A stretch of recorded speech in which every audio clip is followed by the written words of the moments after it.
सभी को प्रणाम। अकबर और बीरबल के किस्से हम सब ने शायद सुन रखे होंगे, परंतु आज के बच्चे जो पढ़ते होंगे उनको भी बहुत रुचिकर लगेगा।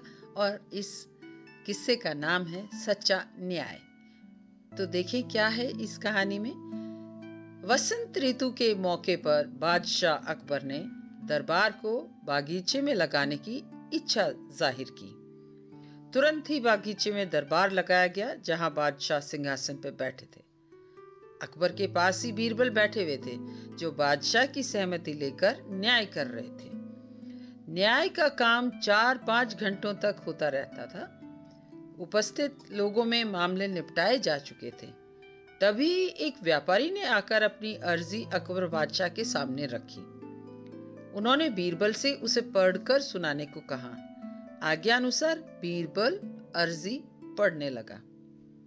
मुख्य पंक्तियों के साथ अर्जी में लिखा था, मैं अजमेर का रहने वाला हूं। देश विदेश में घूम घूम कर माल खरीदना बेचना मेरा काम है। पिछले दिनों मैं बंग देशांतर्गत ढाका नगर पहुंचा था। वहां मैंने एक सौदागर के पास एक राजहंस देखा, जो बहुत सुंदर और गुणवान था। उसके पर सोने के समान थे। मैं उसकी सुंदरता का वर्णन नहीं कर सकता। उस राजहंस को आपके महल में रहने योग्य समझकर मैंने उसको मुंह मांगा दाम 1000 रुपए देकर खरीद लिया। उस राजहंस को मैं एक पिंजरे में बंद करके यहाँ लाया तथा अपने कमरे में टांग दिया। वह पिंजरा हमेशा वहां टंगा रहता था। आज जब मैं अपने घर वापस आया तो मुझे पिंजरे में हंस नहीं मिला। मुझे संदेह है कि मेरे नौकरों ने उसे मार डाला है। मैं विनती करता हूं कि इसकी जांच करवाकर दोषियों को दंड देकर फैसला करें। इस बात को सुनकर बादशाह अकबर ने उस व्यापारी के नौकरों को राज दरबार में हाजिर होने का आदेश जारी करवा दिया। थोड़ी ही देर में व्यापारी के सभी नौकर दरबार में लाए गए। बादशाह अकबर ने उन नौकरों से अच्छी तरह छानबीन की, परंतु जब कुछ पता नहीं चला तो उसने व्यापारी से कहा, तुम्हारी चोरी का पता नहीं चल पाया है। हमने तुम्हारे सभी नौकरों से पूछताछ कर ली। अब तुम्हारा किसी दूसरे पर कुछ संदेह हो तो बताओ। यह सुनकर सौदागर का मुंह लटक गया था। उसने बीरबल से कहा, मेरे साथ न्याय नहीं हुआ है। मुझे न्याय चाहिए, सच्चा न्याय। बीरबल ने कहा, धैर्य रखो, तुम्हारे साथ न्याय अवश्य ही किया जाएगा। विश्वास रखो, सच्चा न्याय किया जाएगा। बीरबल ने सौदागर के सेवकों को पुनः बुलाने का आदेश दिया। सिपाही उन लोगों को रास्ते में से ही पकड़कर वापस ले आए।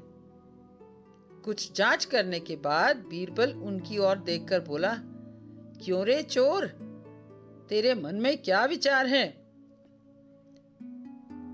पक्षी को मारकर खा गया और अब उसके पर पगड़ी में छिपाकर दरबार में आया है। वाह, तारीफ करनी पड़ेगी तेरी हिम्मत की। इतनी देर से तो तूने स्वीकार नहीं किया, परंतु अब बोल, क्या कहता है? बीरबल का इस प्रकार से कहना सब दरबारियों ने सुना। सौदागर के नौकरों में पक्षी चुराने वाला भी था। उसने अपने मन में सोचा कि कहीं मैं भूल से अपनी पगड़ी में पंख तो नहीं रख लाया हूं। यह सोचकर उसने धीरे धीरे पगड़ी पर हाथ फेरना आरंभ किया। सब लोग नौकरों की तरफ देख रहे थे, परंतु किसी की भी नजरें उस चोर पर नहीं पड़ी। लेकिन बीरबल ने उसको पहचान लिया। उन्होंने उसके सिवाय सबको जाने की आज्ञा दे दी। फिर बीरबल ने उससे अनेक प्रकार से प्रश्न किए, मगर किसी तरह भी उसने अपराध स्वीकार नहीं किया। तब उसको पीटे जाने की आज्ञा दी गई। यह सुनते ही उसने डर के मारे शीघ्र ही अपराध स्वीकार कर लिया। बीरबल की इस बुद्धिमता से न सिर्फ बादशाह बल्कि व्यापारी भी बहुत खुश हुआ। तो बीरबल के पास कैसे हर समस्या का समाधान होता था। क्यों? क्योंकि बीरबल के पास तर्क बुद्धि थी। बीरबल के पास हर बात को गहरे में जाकर सोचने विचारने की ताकत थी।